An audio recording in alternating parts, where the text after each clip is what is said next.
Pittsburgh Steelers fans, this is Behind the Steel Curtain editor Dave Schofield coming at you with the BTSC Steelers Postgame Show. I am not alone tonight. With me tonight is actually he's an honorary SCO bro. I have Daniel Jay, State of the Steelers. He's with me here tonight for this postgame show. Daniel, how's it going? Man, it's a victory night, so I'm doing good. It was an exciting game. And a game that I finally can say the Steelers played more than a half. And so I'm excited. They played more than a half. That's very interesting. But did they play all four quarters? We'll have to get to that because if you really look at this game was almost completely turned around by the third quarter in the wrong way for the Steelers. I mean, they lost the lead and everything, but they were able to come back with a strong fourth quarter. Whoa. Well, let's just go ahead and get into it. We've got several things to get into, but the Pittsburgh Steelers, they are victorious 24-17 over the Indianapolis Colts. I should have this up and have it ready.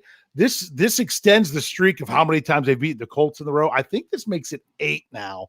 This is usually a number that I know, but my problem is that I've already, for some of the articles that I have to do for BTSC, I've already had to go ahead and start looking at Atlanta Falcons stuff, and they have a decent streak against them, and I'm getting the two confused. So it's a pretty impressive streak there, nonetheless. Do you happen to know what the streak is against the Colts? I don't, but I do know that Matt Ryan is 0-4 now against the Pittsburgh Steelers, and that goes and continues from the Falcons as well. Yeah, so this week the Steelers played Matt Ryan's new team. Next week they'll play his old team, but we're not worried about next week. We get to live in and enjoy a Steelers victory. And you know what? Yeah, don't have a lot of these so far this year. You really don't. So when they come along, you have to enjoy them. But there's a couple. There was a couple firsts here. There's a couple. Do you know what? Well, I can think of one main first. Do you know what this first was for the Steelers' first-round draft pick of this past year? Is it his first victory on the road? It is his first victory on the road for one Kenneth Shane Pickett. Remember, it's the Steelers' victory, but one stat they do, I know some people don't like it, they throw a fit about it, but the NFL keeps stats for starting quarterbacks of wins and losses. It's his first win on the road. It was also his first win in primetime. Oh, as well. Well, definitely first win on a Monday in the NFL. We know that because the Steelers, it's their only Monday game of the season. But we're going to break this out. Before we do, I've got to tell a little story. And I hope you're okay with this. And as a lot of you know, I myself, Jeff Hartman, Brian Anthony Davis, we all actually live in Maryland. And this past week, DraftKings, who is a sponsor of SB Nation, sponsors Jeff Hartman's Let's Ride. He has a special DraftKings parlay bet that he does every week. I don't listen to Jeff's parlay. But because they went live in Maryland, we ended up getting a promotion where we got some just free bets. And I'm just like, I'm going to do some crazy bets here for the Steelers. And I did some parlays, and I actually hit on some parlays in this game, but there was a big one that I did. I decided to go absolutely crazy, and I did a 10-leg parlay for this game with the Pittsburgh Steelers. 10 picks, and here's what they were. Are you ready? Here we go. Kenny Pickett under 270 yards passing, hit. George Pickens 50 yards or more receiving, hit. Steelers to have a scoreless quarter. Yeah, unfortunately they did in the fourth. The Colts to have a scoreless quarter. They had that definitely in the first. We'll get there. The Colts to not have more than 3.5 touchdowns, hit. Okay. The Steelers to not have more than 3 touchdowns, hit. The Colts to go under 30 points, hit. Steelers to go over 14 points, hit. Kenny Pickett to rush for 15 yards or more, hit. That's 9. You ready?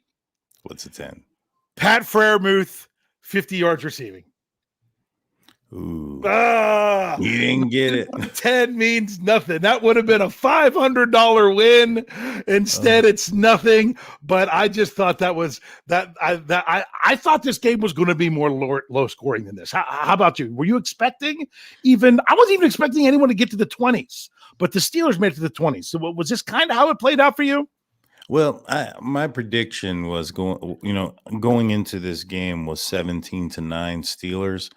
I thought that, with the news of some of the injuries that the Colts had defensively, that the Steelers could have racked up a few more points.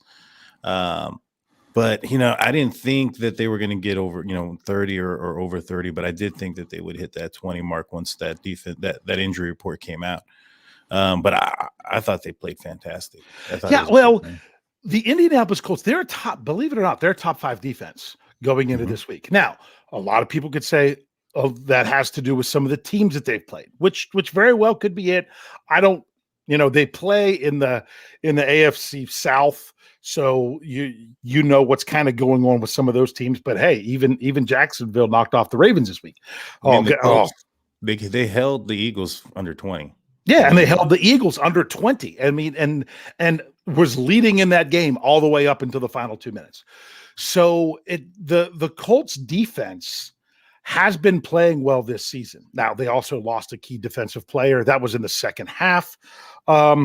But so I'm not ready to say the Steelers did something amazing by scoring more than 20 points against this defense. But because the Colts had the defense, I thought the Steelers offense could struggle.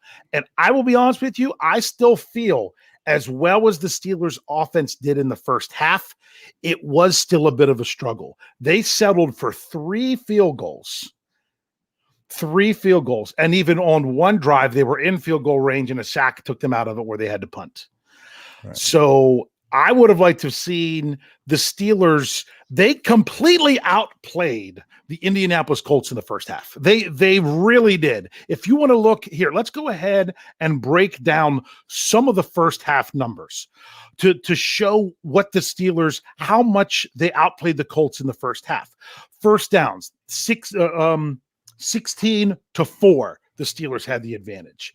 Third down efficiency, the Steelers were 43%, the Colts were 20%. Total yards, 232 for the Steelers, 71 for the Colts. Time of possession, Steelers 21:58, the Colts 8:02. The Steelers were +1 in the first half in turnovers. Let's see, rushing, the Steelers had, they had 116 yards rushing the first half to the Colts 42. The Steelers had a 78% completion percentage in the first half to the Colts 38. It was a dominating performance when it came to the first half. But the score was only 16-3. And if you look at how the Steelers line that up, one of the things this offense is going, if the Steelers don't pull out this game, you're going to look back at that first half and say, gee, look at what happened. And if they could have taken advantage of that even more. They did enough to win, of course, and obviously we love that. But there's one improvement, even in a great first half, that I would say is for them to not be satisfied with a 13-point lead when you completely dominate a team in that way. What's your thoughts with the first half and how that all ended up? The first half was fantastic. It was reminding me of the first half of last week's game against the Cincinnati Bengals. The offense looked like they were starting to get things together. They were turning that corner. The running game was looking pretty good. The passing game was looking awesome. I felt that Kenny Pickett looked the most comfortable at this point. He was accurate. He threw the ball down the field. He had one beautiful back shoulder pass to George Pickens down the sideline in that first half that I thought to myself, all right, that's what I want to see. That's the kind of throws that I like to see. I like to see him attacking down the field and doing it accurately. I thought that, yeah, they kind of stuttered a little bit. They got knocked back a little bit. But overall, given how young this team is and the inexperience they have at key positions, I felt that they did, right on par. When it comes to this point of the season with the record that the Steelers have, I'm not really looking at the outcome of the games as much as I'm looking at what happens during the game and how this team is progressing and how they look as far as a unit collectively coming together, starting to gel and to extend the playbook more. And that way we can see a less predictable offense. And I think that they're starting to do that, and they're starting to click on those cylinders. And I think they've been doing that now 2 games in a row in the first half pretty effectively. Yeah, the first half for the last 2 games. I mean, even the first half, for the last 3 games, it not quite the same when they were coming out against the Saints, but they still had put up 10 points and did some nice things in the first half there as well. Let's go ahead and get this one. If I've missed any other super chat along the way, I'm sorry. Please let me know.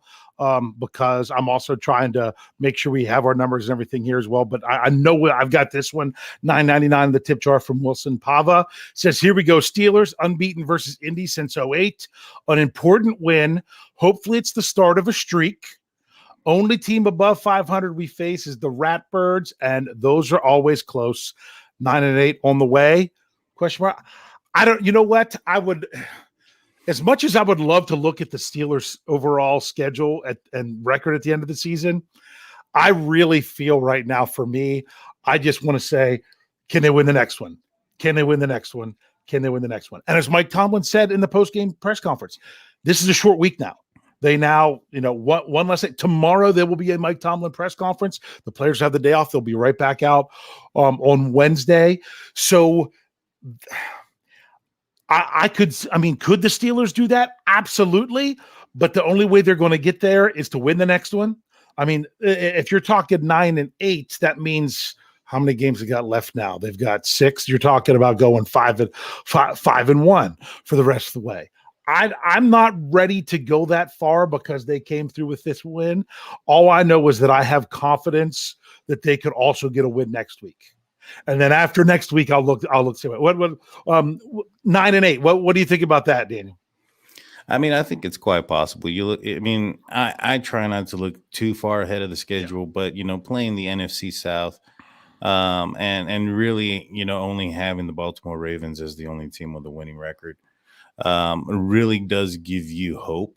But it's like one of those things where, with this team, they've given me hope several times this year, and it's not worked out. And so at this point, like I was mentioning before, I really want to see the development, especially in the quarterback position and in the offense. You have some draft capital that has been spent on the offensive side now. You have a first-round running back. You have a first-round quarterback, a receiver who was taken in the second round, but easily and probably was overlooked and should have been a first round in Pickens. Yeah. And so I anticipate this team starting to make those moves towards a great offense, similar to when you had a defense that had a lot of first rounders. Now this team's fairly young, and so what I'm looking for at this point of or venture in this season is to see progression. Is it possible? Yeah, it is, but I don't want to put that expectation on this young team either. At the same time, I mean, I just, like I said, want to see them really improve more than anything else. Exactly. Here, I got another one I got to bring up because Tom, the Steelers have really been hurting our bottom line because Tom likes to give us a super chat for the number of wins the Steelers get each season. So right now, Tom is up to $4 into the tip jar. Thank you, Tom. He says $1 for each W. Here we go, Steelers. Here we go. Yeah, you've just got to enjoy the victories right now and look for the progression. Now, we talked about the first half before we break down into all the stats and the offense, defense. Then you had the second half. And to me, it really was a tale of 2 quarters.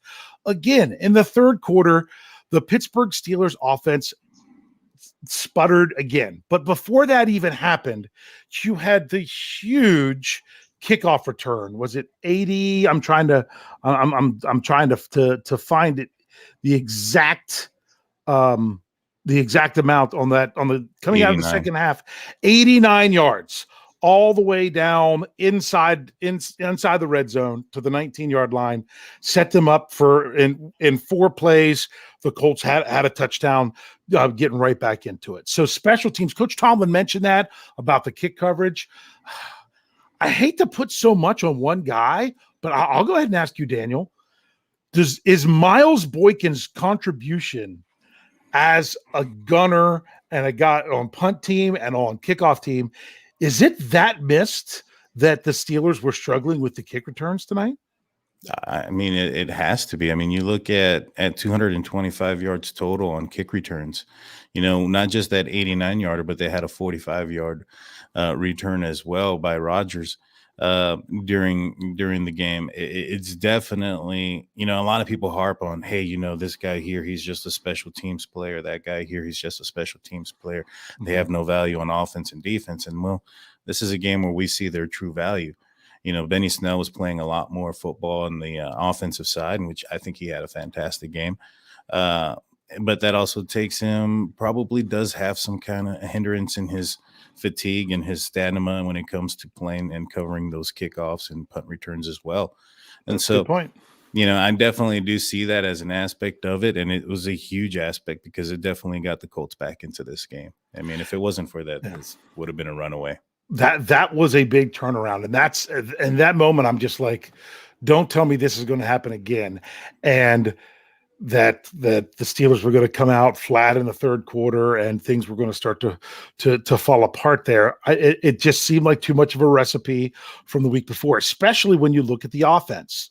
See, in the first half, I mentioned the difference in the stats.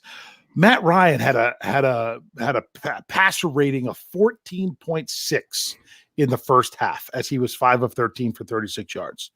In the third quarter, it was 126.3, because that's when the Colts really started to come around. They had time of possession in the third quarter. I mean, my goodness, the Steelers only had the ball for less than 3 minutes in the third quarter. They had 2 3-and-outs. They failed to convert on a 3rd and 1. It was actually, I'm pretty sure it was a 2nd and 1 that, or no, it was I think it was a 2nd and 2nd and 3, and they only got to where there was 1 more yard.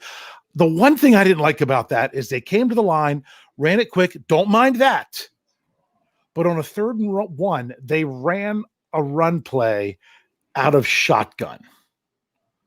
Do you like that when you're just trying to bruise for that 1 yard of doing a run play out of shotgun? Or am I reading a little bit, is that a little bit too much results driven for me that, hey, if they'd have got it, it'd have been great, but they didn't. Did you have an issue with that one? Was that the one where they did that with it was with McFarland? Yes. Yeah, I had a problem with the personnel in doing that. If that was Benny Snell doing that from a shotgun position instead of Anthony McFarland from 1 yard out, I don't think Ant Mac is that type of running back.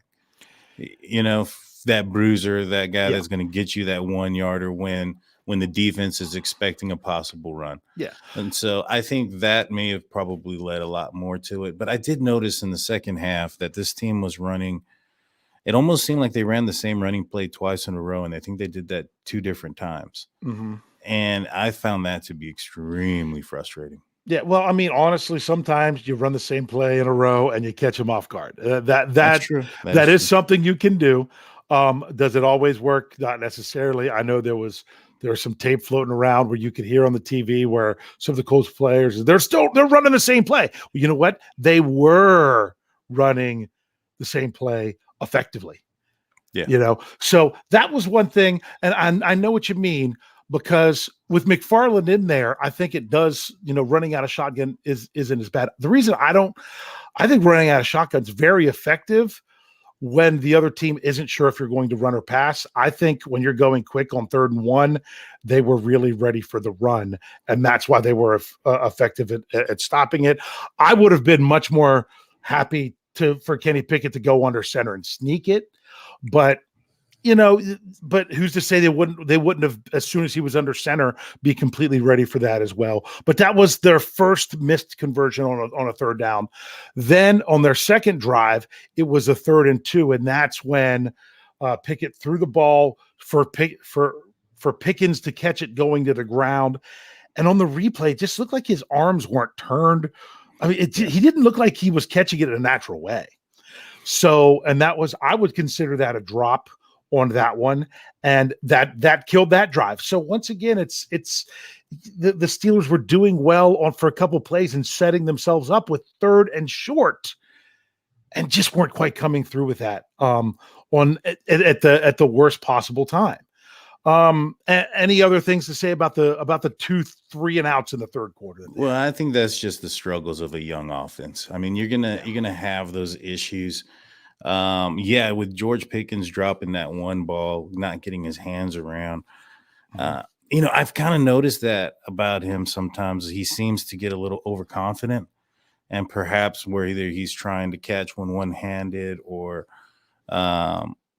just not really putting his hands in the right spot, and it just turns out wrong for him. But I think he's a fantastic player. He's also young as well, and I think these guys are just going to have to grow out of it and eventually, get to a point where they're a little bit more effective and consistent. But it's just, in my opinion, the effects of a young team.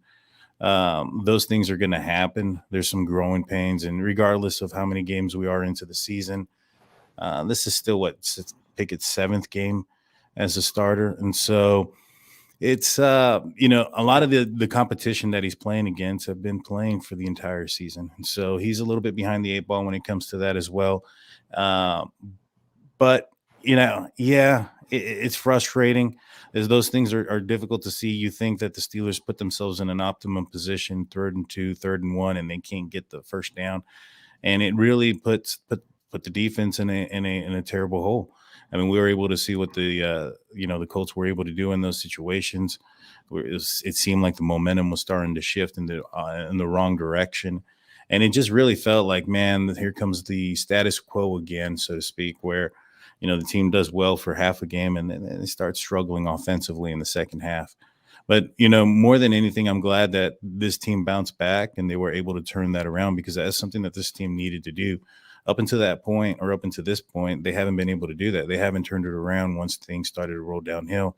Once it started to roll downhill, it just kind of seems like it would snowball effect, and they were able to stop it this time around and really turn it around. And that's kind of like goes back to what I'm saying. You want to see those things. You want to see that out of a young team and developing in the right direction. Well, and the third quarter, it could have even been worse, because between those 2 3 and outs was where the Colts got the ball. They're driving. They go to kick a field goal. Cam Sutton jumps offside. Now, he shouldn't have jumped. It almost looked like he was back before they snapped the ball. But that's, to me, that's whether he got back in time or not. You can't jump in that situation, so I'm not excusing it, even though it was really close. I didn't even think about it until I went and watched the replay. I'm like, wow, was he actually offsides? But regardless, you can't do that in that situation.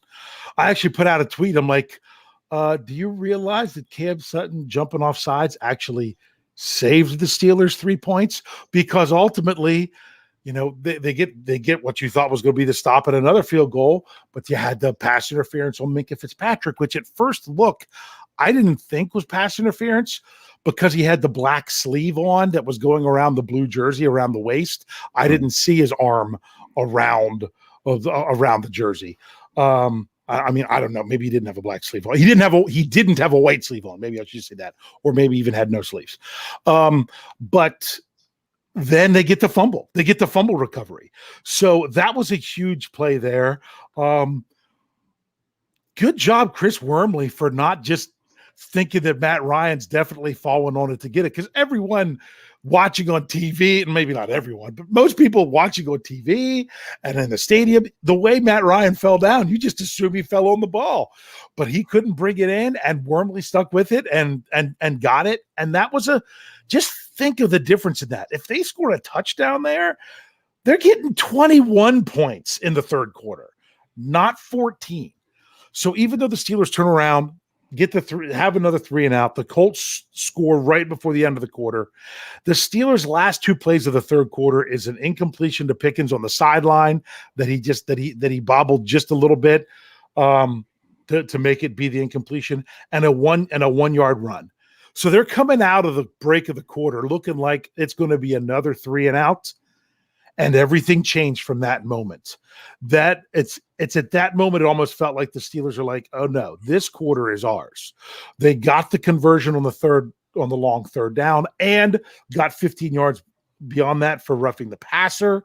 They march the ball down the field. They punch it in. with Benny Snell. They get the 2-point conversion, Pickett to Pickens, and the Steelers are back up by 7. And then what do? They force the Colts into a 3-and-out. And that just kind of showed that things were changing there as they went. Would have loved to seen the offense ended a little bit more. I mean, it's great they got the ball back, they got a first down, but that was it beyond there. And then the defense was able to get the job done to close it out at the end. And any thoughts real quick on the fourth quarter before we look at some individual position groups? I thought that 2-point conversion play from Pickett to Pickens was one of the best throws that I've seen Pickett have. And that was one of the throws that I've been looking for him to throw. I've been I've been a little bit critical of Pickett's performance up to this point, just because of it's been a little bit average. And I've been kind of saying, I want to see a throw that's an NFL throw, that's a can't teach type of throw, and him moving on the run, throwing in the corner while to a receiver low in a way where he can only catch the ball. And, it's a tight spot back there. And he was able to do that on the move. Man, that answered a lot of questions for me. Yeah. The drive, the no quit. I mean, this could have easily turned into a lot of the games that have happened for the Pittsburgh Steelers this year, where it's just like, they're doing some good stuff, but they just can't do a complete game. Yeah. And I felt that they finally put a stop to that. Now, is there room for improvement? A lot of it, yes. Absolutely, yes. But as Mike Tomlin, he said it last year. He even said it back when the Steelers had their win streak to start 2020. The goal is you're always looking to improve. You need to improve. You're not a finished product. The thing is, can you win along the way? And the Steelers haven't been able to figure out a way to win along the way this season. But this was one where they got to win along the way. And to me, they played a good 3 quarters of football, which was the difference then from last week. In order to get the win, and they got the timely takeaways. We're 3 straight games. The Steelers, I don't really want to say it, but it is what it is. Since the bye week, the Pittsburgh Steelers have not turned the football over. Yeah, and I thought I thought the bye week was going to be huge, especially for this young offense. They were struggling. They were going in the wrong direction in many parts. I'm not saying that after the bye week they've gone completely up, but I can say that they turned around and turned that corner after the bye week. And sometimes you just need a break from not just physically, but mentally, just to kind of let things check in and just kind of let things click, so to speak. And I think that's where they're at. They're on their way. I think they're going to be okay. I think the schedule the rest of the year isn't that daunting. And so I think that at any, regardless of what the outcome is at the end of the year, whether or not this team does enough to even have a winning record, I think they have enough to build some confidence going into next year to really take that next step forward. Yeah, and the biggest thing with the Steelers having success on offense with their young quarterback, and he's looked better and he's taking care of the ball, is having a run game. They've had a run game ever since the bye week. Once again, here are the Steelers. Let's see, trying to bring it up once again. They had 172 yards rushing on 36 carries. 172 yards rushing on 36 carries. That's a 4.8 average. Let's go ahead and start to get into it a little bit, even though we're going to have to take a break here soon. What are your thoughts on the Steelers' run game once again this week, with Najee Harris leaving the game just before halftime in what they call an abdominal injury? It was the only injury the coach Tomlin talked about in the post-game press conference. Steelers had to lean on Benny Snell Jr. and Anthony McFarland Jr. with Jalen Warren ruled out before the game. What do you think of the Steelers' basically number 3 and number 4 running backs being able to come in and get the job done, along with Kenny Pickett also getting 30 yards rushing himself? Man, I think this is just a testament to the offensive line coming together. I know they gave up a couple of sacks, but earlier this season the running game was poor. Now some of that could have been Najee being hurt and maybe not making the best decisions when he started to dance instead of going forward. But at the same time, the offensive line wasn't that great. Now, Mason Cole's still dealing with an injury, so in my opinion, this offensive line can even get better. But this is a testament to them gelling and getting together and building that chemistry.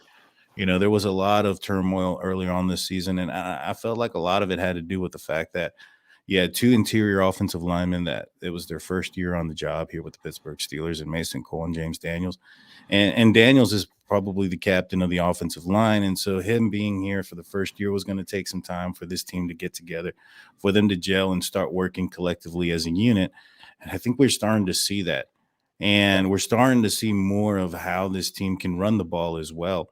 There's some shifting and motion going back and forth pre-snap, which can lead or indicate that they're probably going to run. I've kind of noticed that when they start doing some formation moves, it usually is a run, but they're getting to a point where they're showing so much as far as possibilities as to who they're going to hand the ball off to, whether it's the quarterback keeping it, handing it off to the running back, or handing it off to the receiver in motion, that it's starting to make the defense respect it a little bit. And that's putting some more making some more running lanes for these running backs. And I think they're really taking advantage of it. And they're starting to really play that as a team. And you're looking at Jaylen Warren, prior to today having some success. You're looking at Anthony McFarland having success, Najee Harris having success, Benny Snell having success. And that tells me that the offensive line is having success. Yeah, and I didn't even run it down for the running backs. Benny Snell, 62 yards on 12 carries, 5.2 yard average. Anthony McFarland, 30 yards on 6 carries, 5.0 yard average. Najee Harris, 35 yards on 10 carries, 3.5 average. Forgot to mention both Benny Snell and Najee Harris rushing touchdowns. Kenny Pickett, I'd already said, 32 yards on 6 carries, 5.3 average. Derek Watt had a 4-yard carry, and Gunnar O had a 9-yard carry on the jet sweep. People want to complain about the jet sweep. They've ran it one time and it works. So I felt honestly that they ran it at a good time when they did too. So that was really nice. But I was going to say about the run blocking next, but you really hit it, that the Steelers, they have a young offensive line, but because think about it, James Daniels is not, he's at second contract, not that old. Chukwuekorfor, second contract. He's what, a year older than Kenny Pickett? I mean, they were the same age before Chooks had his birthday. And, one's a rookie and one's on a second contract. They're Dan Moore Jr., second year. Not that they're a perfect line, but they are young. Kevin Dotson, he's in his third season. I don't know how many seasons Mason Cole, he might actually be age-wise the oldest guy of the starters if I'd have to go back and look at it, but even so, it's not very much. But you knew it was going to take some time for this line to come together to be better. And they started off much better than I thought they would at the beginning of the year. I kind of thought I was ready for it to be an absolute disaster to start. And they started off better, especially in the pass protection, but they really have come on in the run game. And now they're not perfect, but Kenny Pickett's not making a perfect throw every time. He'll occasionally have that errant pass, just like occasionally you'll have Dan Moore Jr. set up to not let Ngakoue rush to the outside, and he makes a great move to the inside to where he's there for the sack on Kenny Pickett when he steps right up into it.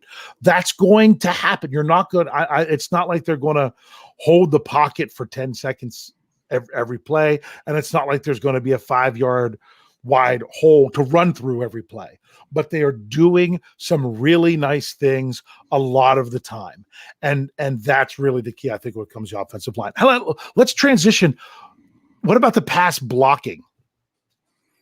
Well, they gave up a few sacks there, and I'll let you know. Kenny Pickett was what? Wait, where'd he go? Hold on. He was sacked 3 times for 23 yards. That one, because it was too close together. I don't know if that was on Dan Moore Jr. Should have been looking outside to the far out defender, or there was 3 eligible receivers out there. I don't know if they all should have been going out. That one seemed kind of weird to me. But yeah, go ahead. Yeah, there was some. I think that the Colts did some things to trick the offensive line and Kenny Pickett. There was some times where you saw a free man going through the line. Like again, this is a young line, and the quarterback has a lot to do with the protection as much as the line does, as far as aligning the line and calling out blitzers and things of that nature. And so when you look at both of those things, I think that throughout the game, as the game progressed, I think the Steelers' offensive line did better. I think Kenny Pickett did better as far as, calling those protections. I could be wrong, but I think those 3 sacks came in the first half. And so I don't remember if he got sacked in the second half. I know 2 of them were on the same drive that cost them a field goal and drove them back. Here, I'll check it here real quick. 2 were in the first half. There was 1 in the second half. Yeah, and so I felt like the 2 in the first half, like the 1 in the second half. Well, there's only 1, so it did seem like they got better, cutting it in half, so to speak. But like I said, it's a young offensive line. It's a young quarterback that's calling out these protections, that's looking at this team, and he's gonna get confused. He's gonna get tricked. This offensive line, those things are gonna happen. Those are growing pains that come with growing a young offense together. But yeah, I mean, those are things that are also going to have to be cleaned up because, Kenny Pickett can't be taking hits like that all the time. He took a few that, didn't turn into sacks, but they were he had a lot of pressure in his face.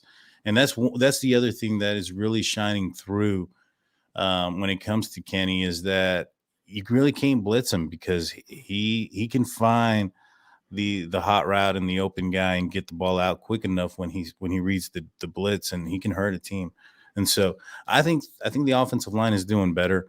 Pass block, I think he had some time, but like I said, you have those 3 sacks. Those 3 sacks need to be cleaned up. I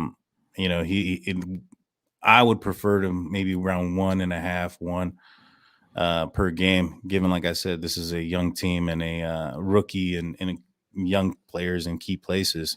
Those things are going to happen. So they can cut them down in half or so, or a little bit more than that. That'd be great. But overall, again, not that major of a concern at this point, but it's still something they got to keep a lid on. Yeah. And I noticed I'm making sure we don't have any super chats. There was someone that said, Dan Moore Jr. had a terrible game. Then you weren't watching him in run blocking, because he actually was doing a really nice job with run blocking. The one play where I think Benny Snell busted for 16 yards, he made a fantastic block there. So that's the thing. You're going to have sometimes with some of these young guys where they have a rough, they might have a rough game in pass protection, but do well in run blocking. And you want to get everything a little bit more solid. Now, the Kenny Pickett sack in the second half, that was one where they actually did blitz. And there was also a holding call that was declined. It was on a 2nd and 7, which forced a 3rd and 13, which killed, after the Steelers got a first down. That was their last offensive possession and basically killed that drive to where they gave it back to the Colts, not counting the kneel down, meaning the last offensive possession. So that did come at a key moment. But let's go ahead and look at it with some of these stats here. With we have Kenny Pickett for the game. He was 20 for 28 for 174 yards, no passing touchdowns. When it came to the receiving side of things, the leading receiver yardage-wise was George Pickens with 57 yards on 3 catches and 6 targets. Then you had Deontay Johnson. He had 5 catches for 49 yards on 8 targets, and a very frustrating play where he could have gone forward to get the first down, but instead he tried to go out and around, and just another one of those. Pat Freiermuth, he's the one that cost me $500. Not he didn't, because he was only targeted 4 times, had 3 receptions for 39 yards. Anthony McFarland had two receptions on 2 targets for 11 yards.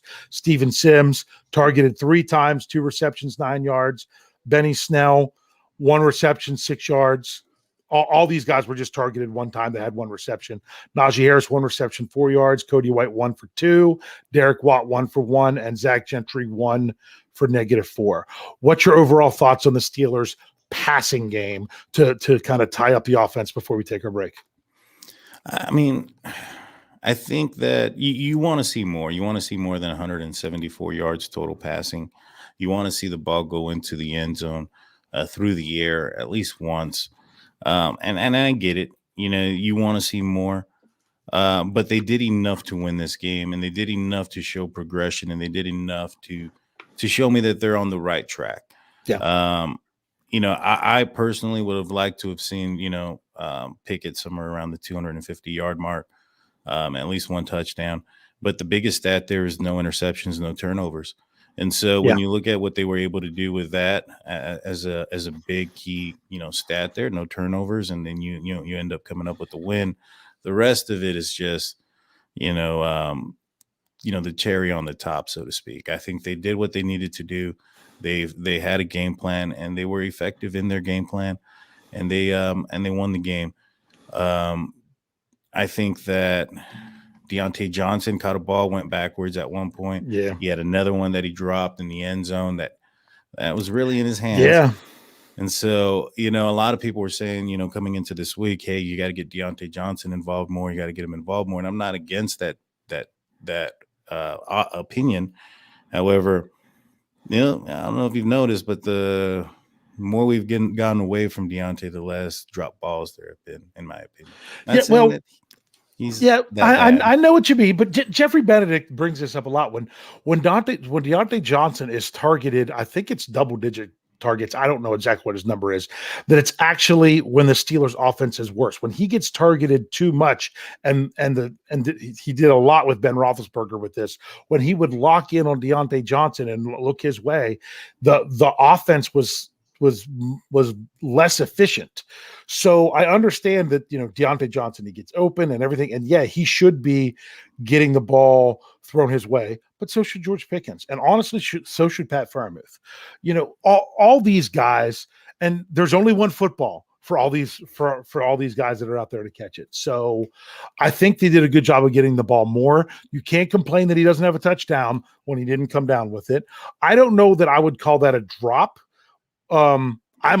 People might call that a might call that a drop, but I don't think those that actually keep track of drops, remember, it's not an official NFL statistic, are going to do that, because the defender did have his arm in there. Whether or not that caused the ball to fall out or not, they don't judge it in that way. They look at a drop when no one else is there. No defender could make you distract you, and you just drop the ball. But like I said, that's not an official NFL stat anyway, so it's really tough to judge those. But I think the passing game has been complementary. It has been enough of what it needs to be to go along with the running game in order for the Steelers offense to be successful. I think is the best way to say it. You think that's a fair evaluation? Oh, I think so, definitely. I mean, you're looking at this team, like you said, coming back from the bye week, running the ball, they've done a fantastic job coming back from the bye week and since then. And I think that, when you look at the passing game, they don't need to hit that 300 yards or get the gaudy numbers as long as the running game is doing what they're doing. The time of possession in the first half was huge for the Pittsburgh Steelers. Yeah. Because the first quarter went crazy. Yeah. It did. Yeah. It did. And you saw the defense playing lively. You saw them back and forth across the field. They were fast. It appeared that they were blitzing more. I'm not sure if that was the fact or if they were just, not fatigued and able to apply pressure. In that second half, the 3 and outs and whatnot kind of was demoralizing also on the defense. You can see that whole momentum change. And so, I think that the passing game, or I think is offensively, they did fine, but you're absolutely right. If the running game wasn't there, then this game doesn't look as well. Then you start looking at under 200 yards. You start looking at a quarterback that didn't throw it into the end zone. And so you're absolutely right. The running game is, I think, the identity of this team, and needs to be the identity of this team, especially what we've been seeing from this team since the bye week, and the passing game needs to complement it. You're absolutely right. Yep. All right. Well, we've got way over in the first half. We're going to have a much shorter second half. So if you're here with us on YouTube or Facebook, we're not going anywhere. Just give it a couple seconds. For those of you here on the audio, here's a word from our sponsors.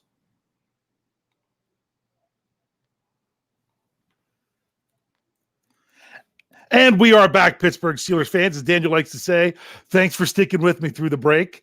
If you're not checking out his show, State of the Steelers, on Saturday morning, or is it mornings? Yeah, yours is mornings. Because I'll be honest with you, by the time I get around to a podcast on a Saturday, it didn't matter which one came out at which time, because it's going to be later in the day for me. So make sure you're checking it out. For those of you that are here and you're like, all right, where's Jeff? Where's Bad? Jeff's got a winners and losers Let's Ride special coming out in the morning. He's recording that. Brian has Bad Language that's coming out tomorrow. He's taking care of that. Therefore, I'm here. I'm representing one third of the trifecta. And then, of course, Daniel Jay steps up to come in here and give us some great post-game analysis from this Steelers win. Something that was brought up in the comments that I saw briefly that I want to say to kind of put a bow on the offense as we talk about the defense a little bit. And that is the number of passing attempts being down for Kenny Pickett. That really is important. I mean, he had 28 passing attempts.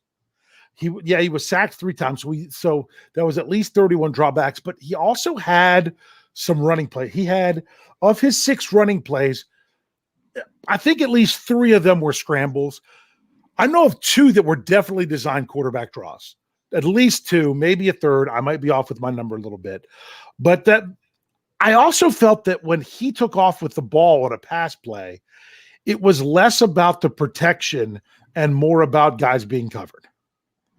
Now, the one was where George Pickens, he was open deep, but the pressure didn't allow Pickett to throw that ball, so he did just take off with it because he didn't have anyone that was an easier throw. But I kind of like how Kenny Pickett's going with that. Anything you want to say about that before we roll to the defense? Yeah, no, I think Kenny Pickett is choosing his times to run the ball effectively. I think that his first, choice when he runs the ball or goes into motion or starts moving around in the pocket is to throw down the field. I really like that aspect of his game. It's not, his first instinct isn't to always just run and take off. As far as designated runs, I believe they had 2 quarterback draws in succession there at one drive. So I know they had at least 2 of them. Yeah. I was thinking it was 3, but I can't remember for sure. It was probably 3. Yeah. But yeah, no, I think that when you bring up his pass attempts being under 30, I think that's a big, big stat. When he first came, started for the Pittsburgh Steelers in his first 4 games that he was playing, I think that the Steelers' game plan of having him throw so many times was the wrong idea. Mm-hmm. Not even Ben Roethlisberger in his rookie year was asked to throw the ball over 30 times. In fact, I think there was a stat for the longest time that Ben didn't win games when he had to throw it over 30 times. And so he didn't hit 30 until the postseason of his rookie year. He won in their game against the Jets his rookie year. In their first playoff game, he threw 30 times. Other than that, he never hit 30 as a rookie. It didn't hit it until partway through his second year. So exactly. That's the number there. Exactly. And Ben did fantastic. Yeah. I'm not going to complain. Yeah. So, yeah, I think that, the passing game, the Kenny Pickett's decision making as far as when he wants to throw the ball down the field and when he wants to run the ball, it's on point right now. I think it's actually probably ahead of where you would expect it for a rookie quarterback. You'd probably expect a rookie quarterback to take the ball and tuck it in and run a little bit more often, especially with a guy that has wheels like Kenny Pickett. He's very underrated when it comes to that. I think there's been a couple of times where he's been marked at running over 20 miles an hour on the field there. Mm-hmm. And so, you got wheels like that and you're able to move. Sometimes those type of quarterbacks tend to want to run the ball, as their first instinct, and that's not his. His is to, make a play down the field, and I really like that about him. Yeah. Yeah, well, let's go ahead and roll into the defense here. We'll start off with the run defense. The Colts, they're on 25 carries, they had 110 rushing yards. That's 4.4 yards per carry. If it wasn't for the Matt Ryan scramble for 14 yards, which, my goodness, Matt Ryan scrambled for 14 yards there on that last drive, they had them under 100 yards. That one was just that one of those things, but you can't take it away. So it ended up being 110 yards is what the Steelers surrendered in the running game.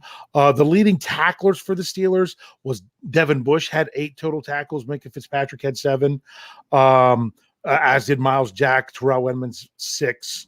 Millette and Highsmith both had 6. Levi Wallace and Larry Ogunjobi 5. Malik Reed 4. I saw him in a good way more than I remember seeing him in the past. TJ Watt had 3 tackles, as did so did Montravius Adams. Wormley had 2, and then Sutton, KZ, and Hayward and Cam Hayward all had 1 tackle. So let's just go with it from that point of view. The Steelers' run defense. What did you think of that tonight? I mean, you got to look at who you're playing against. You're playing against Jonathan Taylor. This guy's an elite running back, in my opinion. I'd call him top 3. I'd call him top 3 in the NFL. Exactly. And so when you look at who you're going up against, and you're looking at, I know the Colts have had some question marks when it comes to their offensive line, but I think he was still averaging over 4 yards a carry before this game. I think they did a good job. You have to put some context with what you're doing or what you're looking at.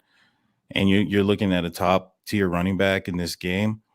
And the Steelers stopped him for under 100 yards. I put that in the 20 carries for 86 yards and a touchdown. Yeah, I would put that in the win column for the Pittsburgh Steelers. Letting Matt Ryan run for 14 yards. That was one funny. Yeah. But that's an outlier. You're not expecting that. You're probably not even, practicing for that. And then you also have your starting linebacker and Robert Spillane not play. That's a big thing.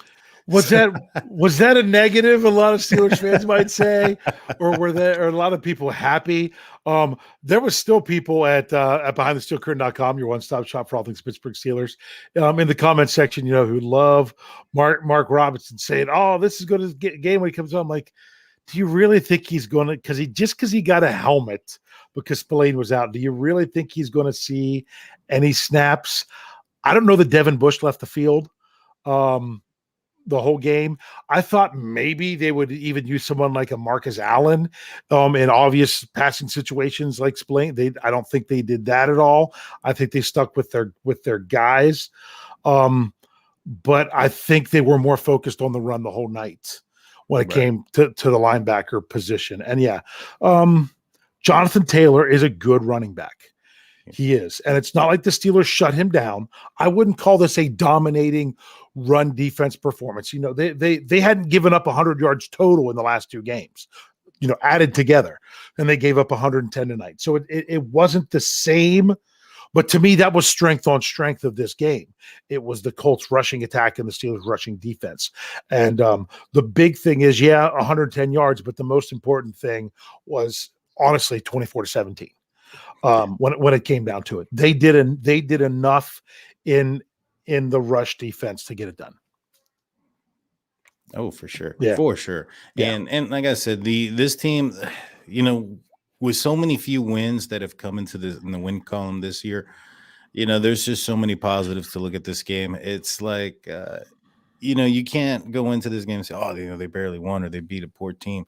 The Steelers weren't the best team going into it. It's not like they were playing down to the competition. This is, it's a team that they beat, and I think we should look at what they've done all across the board as positive and looking in the right direction, and this team moving in the right direction.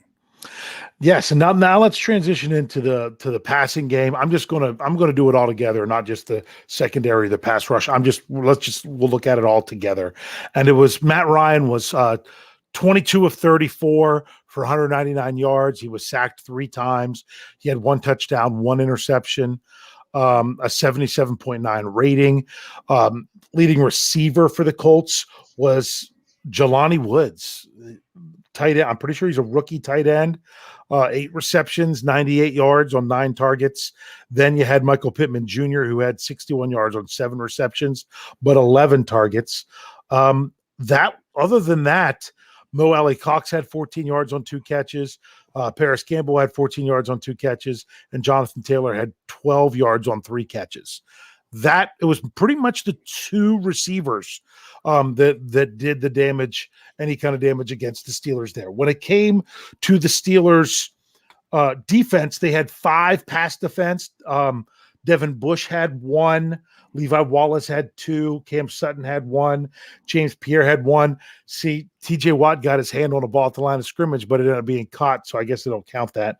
The Steelers, they only got 3 sacks. They had 8 quarterback hits, which I didn't say this on the flip side with the Colts. They had the 3 sacks, but that was only on 3 quarterback hits. Kenny Pickett wasn't hit otherwise, other than the sacks.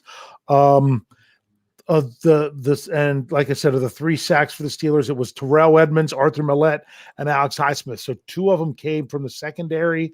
In all, Steelers pass defense, both in the pass rush and what they were doing.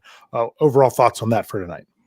Oh, I thought they did great. I mean, if that interception from James Pierre was awesome. Yeah, that was a nice play. That was a nice play. Now, one thing I will say about this defensive secondary is that I'm sure it's been deployed and I'm sure it's out there, but it hasn't been popping off the screen, which is this 3 safety set that we're supposed to be looking at. KZ, Edmonds, Minka. It's supposed to be a powerhouse defense that hasn't been deployed all year and going to trick some folks. And it hasn't popped off the screen for me. Maybe it is working and it's just not noticeable, but I haven't seen it pop off the screen. And I think Devin Bush has played significantly better this year, and this, also since the bye week as well. I'm not saying he was poor before then, but I think he's popping off the screen as a pretty good middle linebacker. But in coverage, I think they did good. I think Wallace had a pretty good game. I expected more sacks out of this game. Yeah, I thought that the Steelers were going to hit 5. I thought they'd get 4. Yeah, I thought they almost did.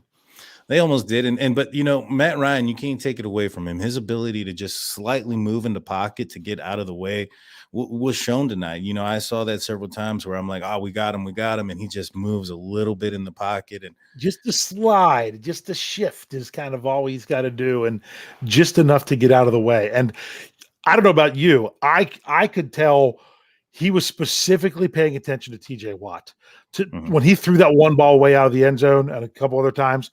That was when he knew TJ Watt was close to him. He was not afraid to get rid of the ball. That was who he was keying on. And I saw a lot of help with TJ Watt tonight too. I thought it's in key obvious passing downs was the biggest ones that they were going to have someone help out with him. Oh, for sure. I mean, you have a guy that is as dynamic and, the reigning defensive player of the year. Now, of course, he's coming off of his pectoral injury. That's kind of, not made TJ. It's noticeable a little bit to a certain extent, but he's still better than, I want to say, 80% of the edge rushers that are out there, even at this point of where he's at this season with his injury. He's still dynamic. He's still somebody that they have to, scheme against, and what that's doing is that's allowing for some favorable matchups with Alex Highsmith, with Larry Ogunjobi, with Cam Hayward, and I think Alex Highsmith is having a year, and he showed up again today. Yeah, I think he's doing a fantastic job. Before the season started, I don't want to say I called him out or anything like that, but I said, 6 sacks isn't going to do it. He needs to get double-digit sacks this year, and I mean, he's on his way. If he's not already there yet. And I think this is by far his best season, and no better time for himself. Next year's his final year on contract. So, if he wants an extension or a long-term career with the Pittsburgh Steelers, which I think that it would probably be smart of the Pittsburgh Steelers to extend him, he would needed to have one of these type of years, and he's doing amazing this year, in my opinion. Yes, I think he's made a really nice step. Justin Gall gave us $4.99 in the tip jar. Justin, I saw it there. I knew I was waiting for it. I knew we were going to talk about him eventually. He says my game ball goes to Alex Highsmith. He made two really big plays in key moments there. He got the sack when they really needed that, and because it just kind of threw things off, you could tell that Coach Saturday, he was saving those timeouts just in case. He did not want to use one in case they didn't get a conversion. They could use 3 timeouts and still have a chance that he was ultimately doing. I love coaches holding on to their timeouts. I was very frustrated with the Steelers calling timeout with 1:45 and 1:20 left in the first half when they were getting down close to score. I'm like, it's almost like the Steelers are trying to give the Colts more time to give them a chance to kick a field goal. I'm like, when you do that, and then you're on offense and the other team is calling timeouts before the half, that tells you that they're wanting clock, not that you're worried about it. But anyway, so Coach Saturday, he's doing that. But Alex Highsmith got that sack in a key spot. Now, did Matt Ryan scramble and everything on the next play to set it up to where it was then a short play? Absolutely. But then what happened? Alex Highsmith gets a huge stop of Jonathan Taylor was that the very next play? I'm trying after the scramble. I'm trying. It's kind of all mixing together there at the end. Yes, I think so. It was the very they just converted the 4th and 3. The very next play, Highsmith gets the sack. Then after that, Matt Ryan scrambles, so it's 3rd and 3, and Highsmith comes through and gets a big stop on the run play on Jonathan Taylor, no gain, and Indy had no choice but to call a timeout there. Because they thought they would, hey, we'll catch them off guard, we'll run, we'll get the first down, and that set up that 4th and 3 play to finish the game. I think Alex Highsmith came through with 2 very big important plays, right when you needed it. Anything else you want to say about the defense here before we give our final thoughts and head out of here on this Tuesday morning Pittsburgh time? No, I'm just glad that the Pittsburgh Steelers won this game. I think that, outside of kicking coverage, I think the Pittsburgh Steelers play a game that was all sides. I mean, we talked before the show when you were talking about game balls and who that 5th one might be. And I think that 5th one might actually have to go to Matt Wright. He had a 52-yard field goal. He was 3 for 3 on field goals. Yeah, it wasn't his fault that the kicking coverage team didn't come to play. Yeah. He was putting them in the end zone, and they were bringing them out. Yeah, exactly. He was putting them in the end zone. Defensively, I think they did a fantastic job. Even when they were, had their backs up against the wall, they were able to commit, cause turnovers, cause stops. And, this was a team win, in my opinion. And this is what you want to see from the Pittsburgh Steelers at this point. It's a team win coming together collectively and putting their best foot forward. Now it's time to stack wins and do 2 of them in a row. That's the next step. The first step was, playing a full game. I know at this point there was a little bit of a question mark in that 3rd quarter, but, playing a full game and then putting it back to back, 2 weeks in a row and continuing that trajectory. And I think that the Steelers put themselves in that position to do so. Yeah, I mean, like I said, they're on a slightly short week, got one last day of preparation. Before they head down to Atlanta, back-to-back road games, but they are both indoors. First time they've had back-to-back indoor, dome games. I saw a stat that it was in the 90s, that it's been that long. So, what I find interesting. Well, wait. First, before I get into that, let's go ahead and bring up the super chat for $4.99 into the tip jar very much from Donald Strong. Says STLR super fan dad. Hey, that's me. Says coming late to the show. You missed one more first with KP8. It says first win when trailing in the 4th quarter. First win when trailing. That's right, because they were tied going into the 4th quarter against New Orleans. They weren't trailing. So yeah, they were trailing when the fourth quarter started. The possession where they scored it was still in the third quarter that they got the ball. Which is exactly something very good. Thank you, Donald. That's because that's something that I wanted to get to because last week I thought the Steelers did a great job in the first half last week of playing complementary football in the first half. Every time the Bengals scored a touchdown, the Steelers answered with a touchdown in the first half. That did not happen in the second half. And then with this one, the Steelers did a lot of good things on offense in the first half. Like I said, I didn't like that it was 3 field goals and 1 touchdown. I felt that, even a 2-2 split would have been much more acceptable and open up that lead a little bit more. But, Indy came back. They got that touchdown to bring it to within 6. The Steelers did do it. They went 3 and out. They were down ready to score. The Steelers got the fumble. The offense once again went 3 and out. But when Indy came back and took the lead, what did the Steelers do on the very next drive? They drove it down the field and didn't settle for the field goal to take the lead. They finished it off with the touchdown at the most important drive of the game at that point. So when they needed the touchdown the most, in my opinion, out of all the drives, as the way the game played out, that was the most important to get one. And they finished it up with a 2-point conversion to have that 7-point lead, which was really big. I don't know how I would have reacted if I knew that the Steelers could have lost the game with a touchdown and extra point. Who knows what Coach Saturday would have done if he'd have done the 2-point conversion thing, but it didn't matter because the Steelers kept them out of the end zone at the end. I felt that the Steelers got back to complementary football in the fourth quarter this game, because after they got the touchdown to take the lead, what did the defense turn around and do? They got a 3 and out.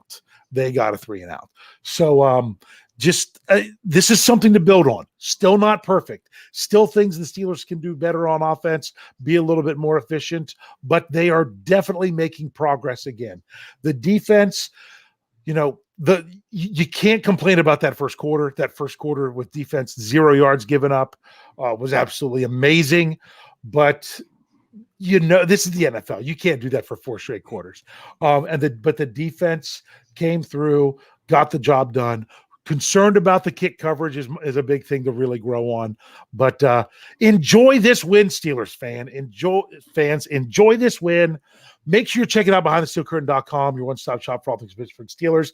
We will have a lot of stuff coming out on a condensed week because I'll have my by the numbers. The knee-jerk reaction article is already up in there. It was up tonight, not long after the game, like it normally is. For those that really like to enjoy that one, I'll have my numbers article. I will have my game ball article because the Steelers won the game. That won't come out to the morning because it was a night game. I don't think anyone wants to read it at 3 a.m. But we'll have that. We'll have grades. We'll have winners and losers, all kinds of great stuff at the website. And we're also bringing you all the podcasts in a condensed form. Tomorrow's going to be a crazy day. You've got Jeff Hartman with the winners and losers. You got bad language. You're going to have a hangover early. You're going to have a Scobro show late because it is Tuesday. Might be a little bit later because of an obligation with Big Brosco. It might be closer to 9:30, but you're going to get 2 live shows tomorrow night for those of you here on YouTube and Facebook. Then you're like, wait, but it's Tuesday. What about the cutting room floor? And what about the Steelers fix? You're still going to be getting those. We're just compiling, and one of those might even be tomorrow. I can't remember how we're compressing the schedule. I know Jeff went over it on his Let's Ride, but just make sure you're checking out our audio only channel, and all that stuff will be there.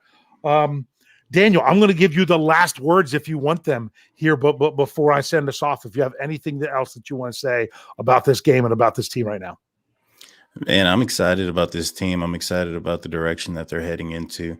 I know it's kind of hard to say when you're 4-7 that you're excited about a team, but this was a team in a season that I think everybody expected there to be some growing pains and some growth, and it's exciting to see that growth is starting to come to fruition on the field, and we're starting to see this team come together. And I think they're going to make a a push to be respectable at the end of this year. Does that end up with a winning record? That's yet to be determined. Yeah. But I think that positive play on the field is a good thing to see as well. I'm ecstatic about the remaining portion of this season. We have a short week. One show that won't change y'all is going to be mine on Saturday morning. So y'all can expect to see that as normal, where, you know, it's called Stay the Steelers, where I try to answer some of the tough questions. You can check it out on Behind the Steel Curtain every Saturday morning. That's all I got for you guys. Yeah, I like the way you said that, you know, to fight your way to be respectable. Be respectful. I still want the Pittsburgh Steelers to be that team that teams aren't like, oh yeah, this is an easy one. They've got to worry about still playing the Steelers. I don't want Baltimore coming into Acrisure Stadium in a couple of weeks and thinking, oh, it's just the Steelers. The way that they've had with the Panthers and the Jaguars the last 2 weeks, I don't think they can say that because of their own problems. But I don't want that I don't care about them.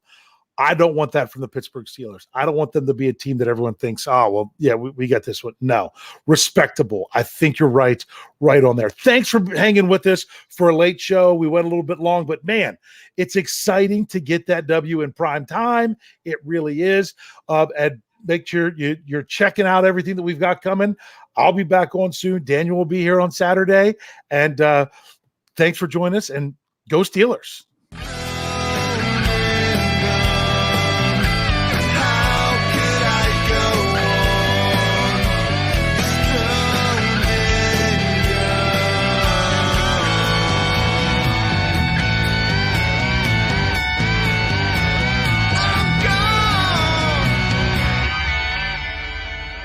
Everybody else gets a little tight.